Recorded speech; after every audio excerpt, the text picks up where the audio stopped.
চলতি ২০২৪-২৫ অর্থ বছরে বাংলাদেশের জিডিপি প্রবৃদ্ধি নামবে ৪.১%। এবার উল্লেখযোগ্য সংকটে মুখোমুখি হবে দেশের অর্থনীতি। শুক্রবার প্রকাশিত গ্লোবাল ইকোনমিক প্রসপেক্টাস শীর্ষক প্রতিবেদনে এমন সব পূর্বাভাসই দিয়েছে বিশ্বব্যাংক। এর আগে গত জুনে সংস্থাটি জানিয়েছিল বাংলাদেশের প্রবৃদ্ধি হতে পারে ৫.৭%। বিস্তারিত সাদিয়া লাবনীর প্রতিবেদনে।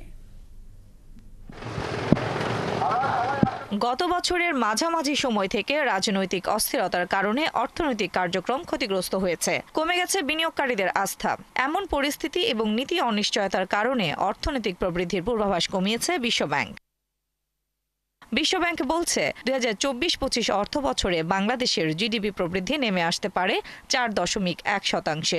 যদিও গেল জুনে বলেছিল এই হার ৫.৭% হতে পারে। শিয়া বাটার ও ভিটামিন ই সমৃদ্ধ lily glam beauty soap. Lily, always beautiful.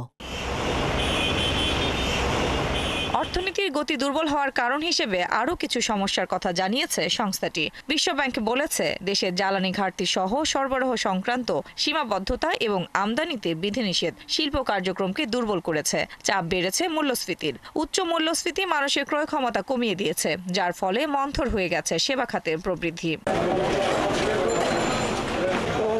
দক্ষিণ এশিয়ার বেশিরভাগ দেশে মূল্যস্ফীতি কমে এলেও বাংলাদেশে তা উচ্চ পর্যায়ে স্থির রয়েছে। মূল্যস্ফীতি কমাতে আরও সংকোচনমূলক করা হয়েছে মুদ্রানীতি। তবে চলতি বছরও বাংলাদেশে মূল্যস্ফীতি লক্ষ্যমাত্রার চেয়ে বেশি হতে পারে বলে জানিয়েছে বিশ্বব্যাংক। এদিকে চলতি বছর জিডিপি প্রবৃদ্ধি কমলেও আগামী ২০২৫-২৬ অর্থ বছরে তা বাড়বে বলে পূর্বাভাস দিয়েছে বিশ্বব্যাংক। সংস্থাটি বলছে আগামী অর্থ বছরে জিডিপি প্রবৃদ্ধির হার হতে পারে ৫.৪%। দেশের রাজনৈতিক স্থিতিশীলতা পরিস্থিতির আরও উন্নতিরও আশা করছে সংস্থাটি। সঙ্গে আর্থিক খাতে সংস্কার হয়ে ব্যবসা পরিবেশে উন্নতি হতে পারে এবং বাড়তে পারে বাণিজ্য। পাশাপাশি মূল্যস্ফীতি কমবে, বিনিয়োগও বাড়বে বলছে বিশ্বব্যাংক।